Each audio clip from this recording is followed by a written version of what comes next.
bumalik sa In the name of Jesus. Gusto namin kayong malita. Si Jesus Christ dito na nakatira sa akin.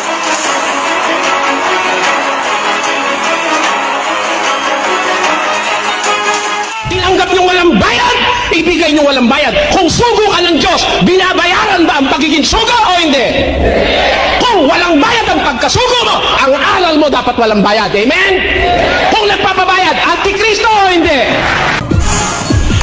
Pag walang o kontra sa mali, lahat ng tao maniniwala sa mali.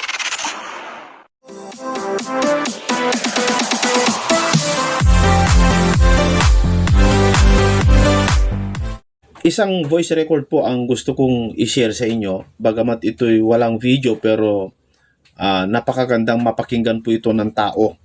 At maganda rin ito kung meron kang ginagawa, i-play mo lang, pakikinggan mo. Kasi napakahalagang malaman po ito ng tao dahil ang tao po kasi mga kapatid ay nalilito tungkol po sa mga napakaraming mangangaral ngayon na nagsilabasan. Kung hindi mo talaga susuriin ng mabuti, matatangay po ang iyong kaluluwa o kaligtasan. Napakahalaga po ito. Kaya dapat sana po ay mapatapos po ninyo. Katanungan po ito at isang napakahalagang aral ng Biblia. Narito po. Mangungumpisal ka sa Diyos, tapos kanino pa? Doon sa kung kanino ka nagkasala, that is justice. Aaminin mo kung kanino ka nagkasala, mangungumpisal ka kung kanino ka nagkasala. Kasala ka sa kumpari mo, sa kumari mo, sa tatay mo, sa nanay mo. Punta ka sa kanya, umamin ka. Yun ang utos ni Kristo. Tapos ipapanalangin ka niya, papanalangin mo siya. Yun ang utos, kapatid. Sana naunawaan mo. Maraming salamat po, Brother Eli. Magandang gabi po sa lahat ng ating mga panauhin. Salamat po sa Diyos. Magandang araw po, kapatid na Eli. Dito po sa Lawag City, ang magtatanong ay si Brother Alex Aguto, 39 years old, isa pong Katoliko. Ako po'y humahanga sa inyo kasi gawa nung dumadami po kayo sa loob ng 10 taon, napakarami na po ninyo. Maaring iniisip ng iba na isa sa palatandaan ng tunay na iglesia ay dumadami ang miyembro. Pwede pong pakipaliwanag yung Daniel chapter 8 verse 14. Salamat po. Ay natin yung sinabi niyang talata, kapatid na Daniel. At sinabi niya sa akin hanggang sa 2,300 na hapon at umaga, kung magkagayoy, malilinis ang santuaryo. Yung santuaryo sa Israel nung araw, sinasabi na malilinis. Paglipas ng 2,300 na hapon at umaga, malilinis ang santuaryo. Ang paliwanag dyan ng mga Sabadista, ang santuaryo daw na malilinis, yung santuaryo sa langit. Ay nagulat ako, sabi ko, ano ba naman yan, Kameno? Nasa langit na, lilinisin mo pa. Pag nasa langit, malinis yun dahil wala namang marumi ron eh. Hindi po pwedeng merong marumi sa langit eh. Basahin natin ang Apokalipsis 21:27. At hindi papasok doon sa anumang paraan ang anumang bagay na karumal-dumal o siyang gumagawa ng kasuklam-suklam at ng kasinungalingan, kundi yaon lamang na mga nakasulat sa aklat ng buhay ng kordero. Nakita mo, hindi po pwede marumi ron eh, mga karumal-dumal, para sabihin ng Sabadista na malilinis daw yung santuaryo sa langit. Mali. Ngayon, ganito, ang tinutukoy na santuaryo riyan, yun dito sa lupa. Yung 2,300 na hapon at umaga, tapos na yon, kapatid. Hindi na natin dapat na yun kwentahin pa dahil tapos na yon. Kasi yung santuaryo rito sa lupa, nang ipakilala yung santuaryo sa langit, wala na yung santuaryo sa lupa. Basahin natin ang 9:24. 70 sanglinggo ang ipinasya sa iyong mga tao at sa iyong banal na bayan upang tapusin ang pagsalangsang at upang wakasan ang pagkakasala at upang linisin sa kasamaan at upang dalhan ng walang hanggang katwiran at upang tatakan ang pangitain at ang panghuhula at upang pahiran ang kabanal-banalan. 26. At pagkatapos ng 62 sanglinggo, mahihiwalay ang pinahiran at mawawalan ng anuman at gigibain ang bayan at ang santuaryo ng mga tao ng prinsipeng darating. At ang wakas niyaon ay sa pamamagitan ng baha at hanggang sa wakas ay magkakaroon ng digma. Mga pagkasira ay ipinasya na. Sinabi sa hula na yung santuaryo gigibain ng prinsipeng darating, sabi niya. Ngayon, merong paliwanag si Pablo tungkol dyan sa santuaryo dito sa lupa. Basahin natin sa Hebreo. Inihulang yun lilinisin, tapos magigiba, tapos ang sabi sa Hebreo, ganito ang nakasulat, kapatid, doon sa 9, versikulo 1. Ngayon, ang unang tipan din ay nagkaroon ng mga palatuntunan ng pagsamba sa Diyos at ng kanyang santuaryo, ang santuaryo ng sanglibutang ito. Pero sinasabing santuaryo ng sanlibutang ito. Tuloy natin sa 2. Sapagkat inihanda ang isang tabernakulo, ang una na kinaroroonan ng kandelero at ng dulang at ng mga tinapay na handog na siyang tinatawag na dakong banal. Ayan ang santuaryo sa lupa. Pero may sinasabi si Apostol Pablo diyan din sa Hebreo na pagka mahahayag na yung daan pa po sa 9:8, na ipinakikilala ng Espiritu Santo na hindi pa naihahayag ang pagpasok sa dakong banal samantalang natatayo pa ang unang tabernakulo. samantalang yung unang tabernakulo, yung tabernakulo sa lupa, ay nakatayo pa, hindi pa ipinahahayag ang pagpasok sa dakong banal. At yung dakong banal na tinutukoy ni Pablo rito, yun mismong sa langit. Yun ang sinasabi niya rin dyan sa Hebreo na si Kristo'y pumasok sa hindi dun sa dakong banal ng santuaryo sa lupa, kundi yung dakong banal o kabanal-banalan ng santuaryo sa langit. Basahin natin ang Hebreo 8:1. Ang kinauuwian nga ng mga bagay na aming sinasabi ay ito. Mayroon tayong isang dakilang saserdote na nakaupo sa kanan ng luklukan ng karangalan sa mga langit. Ministro sa santuaryo at sa tunay na tabernakulo na itinayo ng Panginoon, hindi ng tao. Ron, nasa langit na, mayroong santuaryo ron. Sabi ni Pablo, meron tayong ministro sa santuaryo, sa tunay na tabernakulo na itinayo ng Panginoon at hindi ng tao. Na samantalang yung santuaryo rito sa lupa ay umiiral pa, hindi pa ipinapakita yung paraan o yung daan papunta doon sa santuaryong nasa langit. Pero nung masira na yung santuaryo sa lupa sa Israel, ay ipinakita na yung pagpasok doon sa talagang santuaryo sa langit. At yun ay sa pamamagitan ng ating Panginoong Kristo. Doon sa 6 naman ng Hebreo nakasulat yon na si Kristo ay ang di pinakikita yung paraan ng pagpasok doon sa santuaryo sa langit. Sa 6 ng Hebreo. Upang sa dalawang bagay na di mababago, na di maaaring ang Diyos ay magbulaan, ay magkaroon tayo ng isang matibay na kasiglahan, tayong nangagsitakas na sumakanlong upang mangapit sa pag-asang nalalagay sa ating unahan. Na ating inaring tulad sa sinipete ng kaluluwa, isang pag-asa na matibay at matatag at pumapasok sa nasa loob ng tabing. Na dooy pumasok dahil sa atin si Jesus, na gaya ng pangunahin na naging dakilang saserdote magpakailanman ayon sa pagkasaserdote ni Melkisedek. Doon pumasok ang ating Panginoong Jesus na ating dakila gaya ng pagkasaserdote ni Melkisedek. Ang tinutukoy na pinasok ng Panginoong Jesucristo yung santuaryo na sa langit, hindi na yun dito sa lupa. Kapatid, Sana naunawaan mo. Yung santuario sa lupa na tinutukoy dun sa aklat ni Propeta Daniel na pagkalipas ng 2,300 na hapon at umaga, kung magkagay malilinis yung santuario. Sa lupa ang tinutukoy doon. Hindi pwedeng sa langit yan dahil kung yan sa langit, hindi kailangan linisin yung santuario sa langit.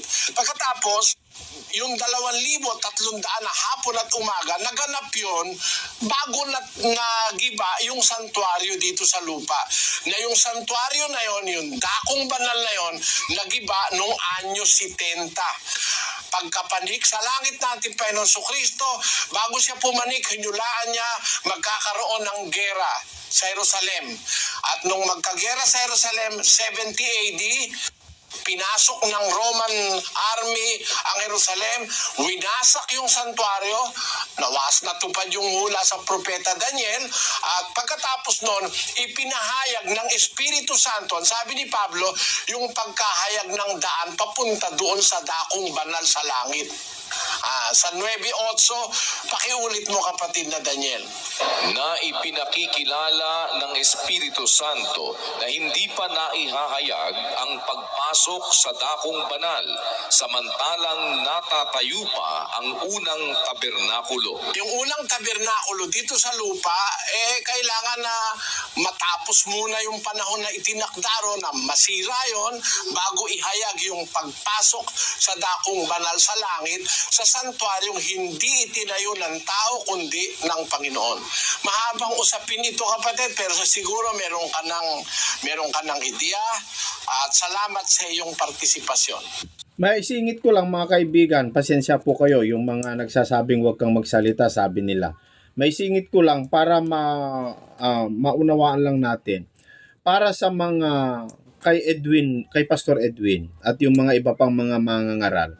Ito yung ginagamit nilang talata sa Daniel na 7 years tribulation dito sa lupa. Na kung saan, bago po mangyari yan, ay magaganap muna yung rapture bago mangyari yung 7 years na yan. Yung 7 linggo na sinasabi dyan po sa Daniel. Itong 1 linggong na ito na sinasabi ng mga ibang mga protestante katulad ni Pastor Edwin, ni Bishop Eme, na ito raw yung 7 years tribulation na hindi pa nangyari, kundi mangyari ito kapag maganap muna yung rapture. Pero dito sa paliwanag ng kapatid na Eli ay nangyari na ito, naganap na ito, kaya lumipas na ito. Pero hindi pa naganap ang rapture.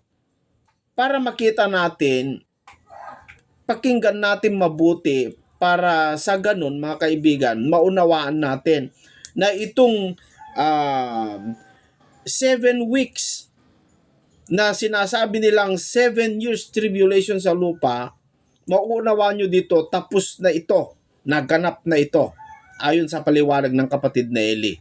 Sana pakinggan yung mabuti, lalong-lalo yung mga naniniwala na mauna ang rapture before yung 7 years tribulation, na ito yung kanilang pinagbabatayan na talata. Tuloy natin.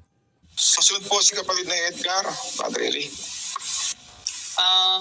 Ang katanungan ko lang po ay ito. Ang isa po bang lalaki o babae na kasal sa kanilang asawa at pumisa na sa bago nilang asawa o kinakasama, sa batas ng tao ay di pa aprobado ang kanilang paghihiwalay sa dati nilang asawa? Sa mata po ba ng Diyos, sila po ba ay nagkakasala na ng pangangalunya? Alam mo kapatid, kahit na ang pagkakasundo ay pantao lang, huwag natin muna isama ang Diyos. Nagkasundo kayo magiging mag-asawa, nagligawan kayo, nangako kayo sa isa't isa na kayo ang magsasama. Matibay na yun kahit hindi pa ikinakasal ng tao.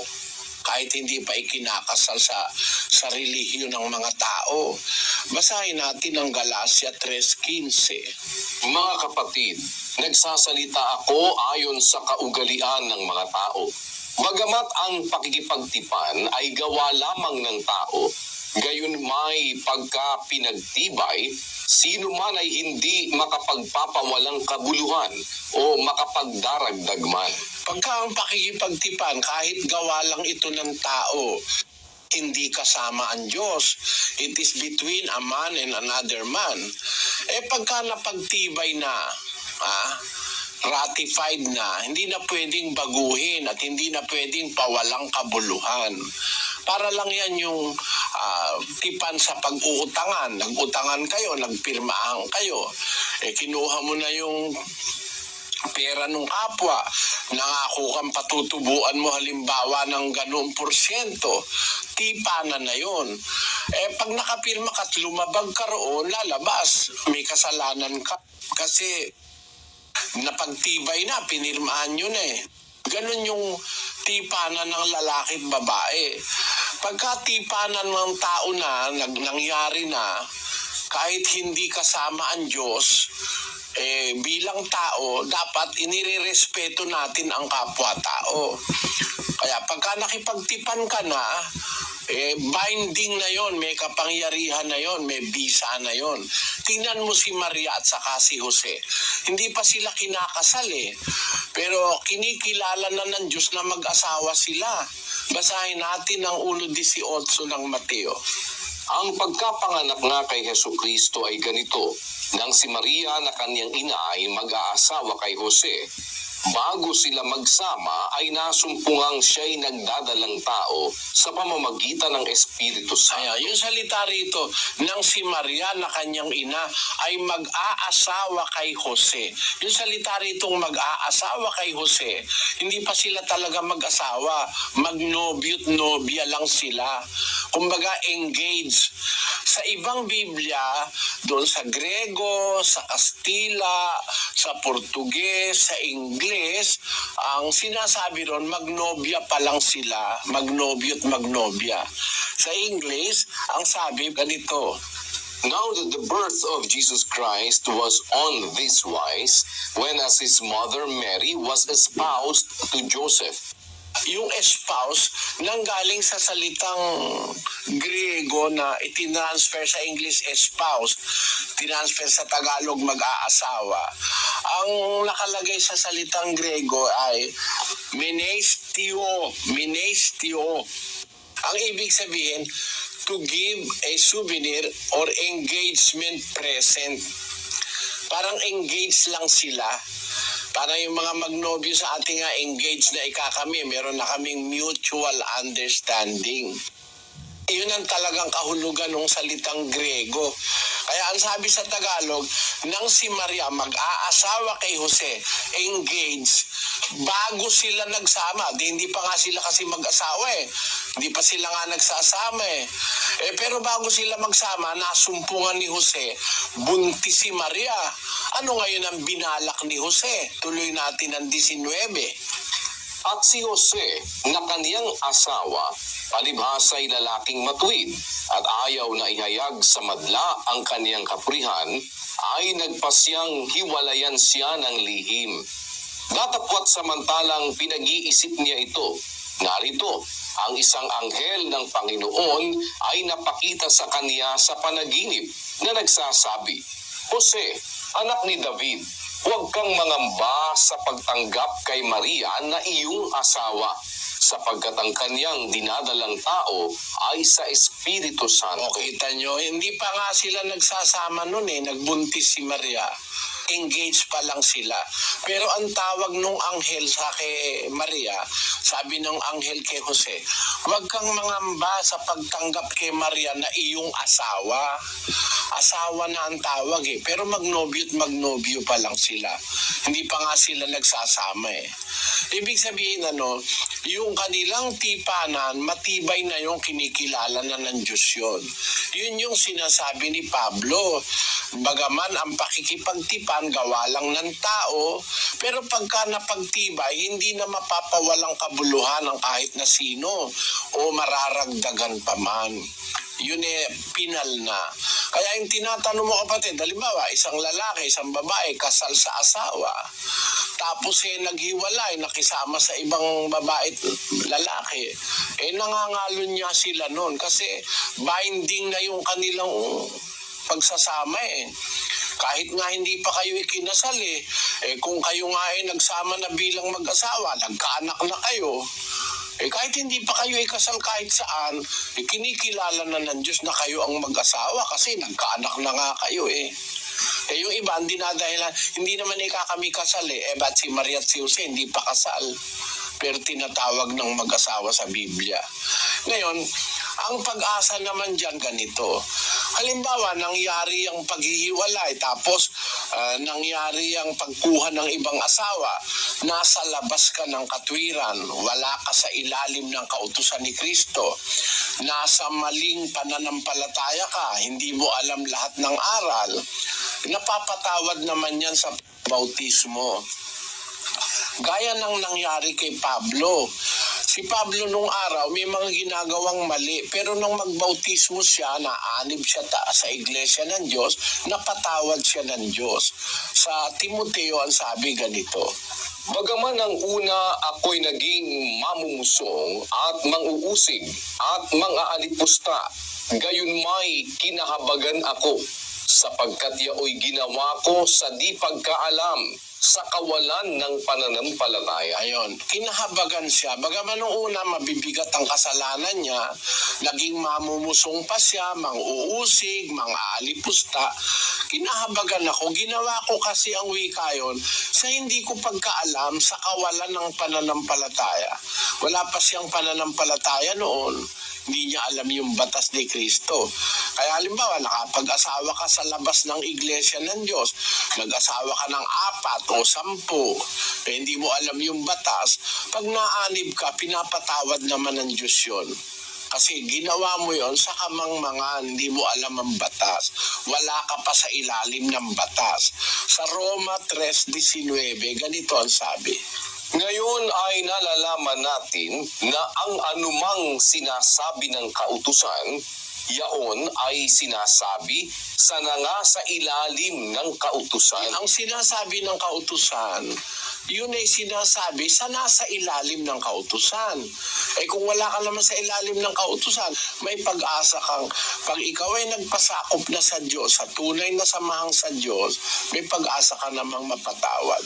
Sana naintindihan mo, kapatid na Edgar. Salamat po sa Diyos. Okay, salamat, kapatid.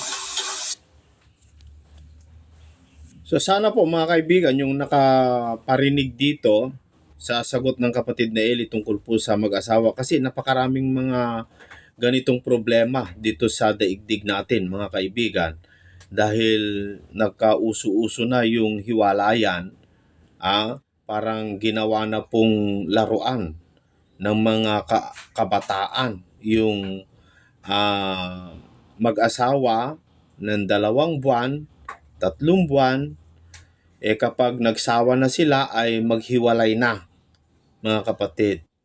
At ang reason nila, di naman kami kasal sa gobyerno. Okay pa naman kami mag-asawa na lang ako ng iba kasi ayaw ko na siya.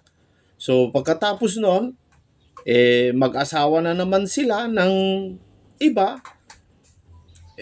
yun. Pagkatapos ng ilang taon o ilang buwan, hiwalayan na naman. Ang kawawa yung mga bata, mga kapatid. At ang kanilang paninindigan, ang nakakalungkot po, pati yung mga magulang kung minsan ay nakikialam, sila pa nga ang dahilan kung bakit magkakahiwalay minsan ang mga tao o mga kabataan o yung mga anak na nag-aasawa. Alam nyo mga kapatid, ito po yung isa sa mga nakakalungkot, dahil ang katwiran nila na pwede pa silang mag-asawa ng iba dahil hindi sila nagpirmahan sa gobyerno. At ang payo pa ng iba, total ngayon ay hindi na po uso yan, yung kasalan na yan. Huwag muna kayo ikakasal, baka makalipas ng ilang buwan, maghiwalay din kayo. Ganun pa yung advice ng mga ibang mga magulang, mga tarantadong mga magulang. Karamihan dyan mga kapatid ay mga nag-uso-uso na kasi ngayon sa panahon natin ngayon mga kapatid, parang naging uso-uso na. Kaya alam nyo mga kaibigan, sana po naunawaan nung nakikinig dito sa sinabi ng kapatid na Eli na kahit po mga kapatid, kung nasa loob ka ng iglesia, nasa loob ka ng katotohanan, alam mo na yung batas, alam mo yung salita ng Diyos, nasa loob ka. Kapag ikaw ay nakisama sa isang babae o lalaki at nagkaanak kayo, kahit wala kayong batas o pinirmahan na marriage certificate sa gobyerno, mga kaibigan, sa harap ng Diyos, kasal na kayo o mag-asawa na kayo.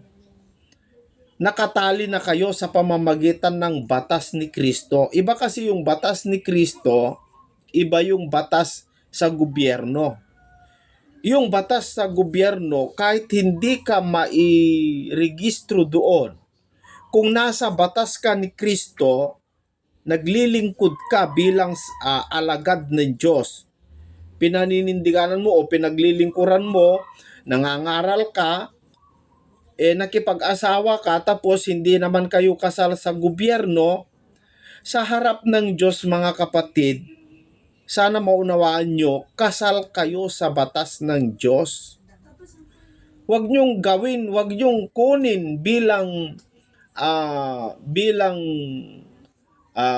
ano tawag doon, yung kasal sa gobyerno na okay pa ako mag-asawa kasi hindi naman kami kasal sa sa gobyerno, hindi naman kami ikinasal. Mga kapatid, sa Diyos po, kung ikaw ay nakatali na sa salita ng Diyos kasi naglilingkod ka na sa Diyos, ibig sabihin, nakatali ka dun sa batas ni Kristo, huwag mong gawin yon. Hindi dahil hindi naman kayo ikinasal sa gobyerno ay pwede kayo maghiwalay. Hindi po. Yan ang malaking kagaguhang pagkaunawa ng mga iba. Pero nauunawa natin kasi hindi naman sila sakop sa batas ni Kristo. Hindi naman sila kaanib, mga kaibigan. Pero ang sinasabi ko lang, yung kaanib po ng iglesia, yung naglilingkod na, nakakaalam na sa salita ng Diyos, kahit pa hindi kayo ikinasal sa gobyerno, kung nag-usap naman na ang tatay mo at ang tatay ng iba, ang tawag dyan sa ibang mga lugar ay ululi. Ewan ko anong tawag sa Tagalog yon. Yung ululi kasi sa ibang termino, palanos. Doon sa parte ng Kalinga, palanos ang tawag. Na ang ibig sabihin, pupunta yung lalaki doon sa bahay ng babae, and then mag-usap sila, iset yung kasal sa gobyerno, ayun na. Pero sa parte ng Panginoon, kapag nag-usap na po yung magulang ng bawat partido, kasal na yan sa Diyos. Kasal na yan. Ang hinihintay na lang po ninyo ay yung kasalan doon sa gobyerno, mga kapatid. Alam ko, nauunawaan nyo yung punto na kapag maghiwalay na po kayo, ay kung nasa batas ka na ni Kristo, hindi na po pwede yon. Kaya nga ang pag-asawa ay sagrado po yan eh. Nga lang, sa panahon natin kasi, parang ginawang laruan na. Ginawa na pong laruan. Yan ang napakasama. Ang kawawa dyan, mga kaibigan, ito mga dalaga, no? Sana po mapakinggan po ninyo ito. Ang talagang kawawa dyan, hindi yung lalaki. Kayong mga babae ang kawawa. Kasi bawat mapapangasawa po ninyo, magkakaanak kayo. Bawat mapapangasawa po ninyo, magkakaanak kayo. Yung mga iba naman, ayaw magkaanak, ang gagawin nila, iinom ng gamot panglaglag sa bata. Yan ay ang kawawa pa rin dyan, hindi yung lalaki. Sa lalaki kasi, kahit hindi naman iinom yan ng gamot eh. Ang iinom naman dyan ay yung babae eh.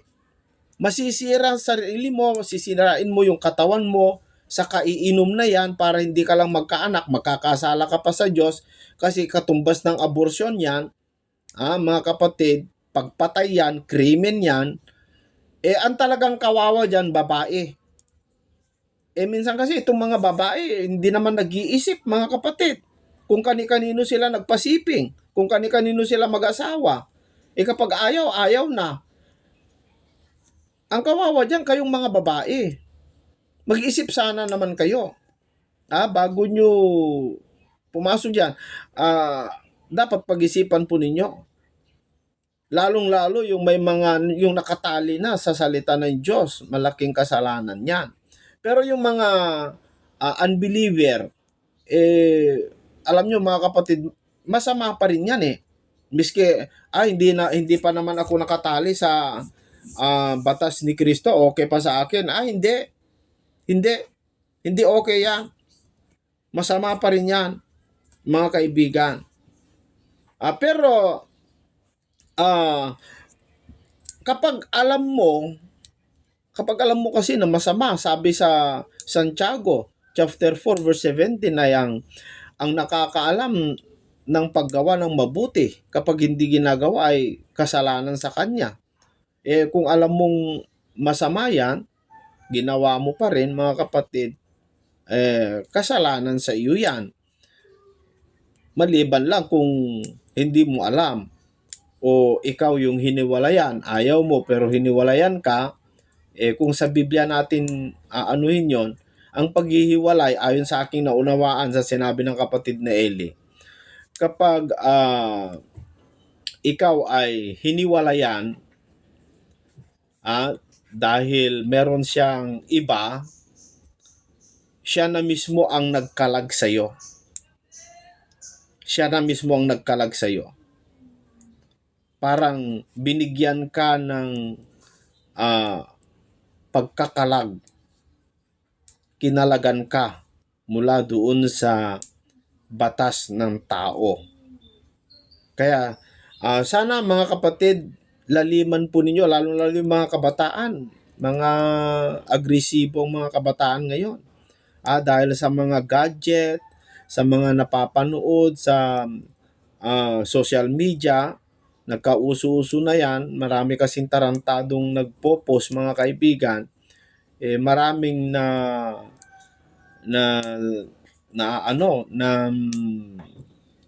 hahawaan sa katarantaduan ng iba. Kung ano pa kasi yung masamang napapanood, yun pa yung nagva-viral, yung katarantaduhang panuorin, yun pa yung nagva-viral dito sa social media. Kaya sana yung mga may utak na mga dalaga, mag-ingat kayo. Kayo ang kawawa, hindi yung lalaki. Yung lalaki, pride nila yan. Pride nila yan.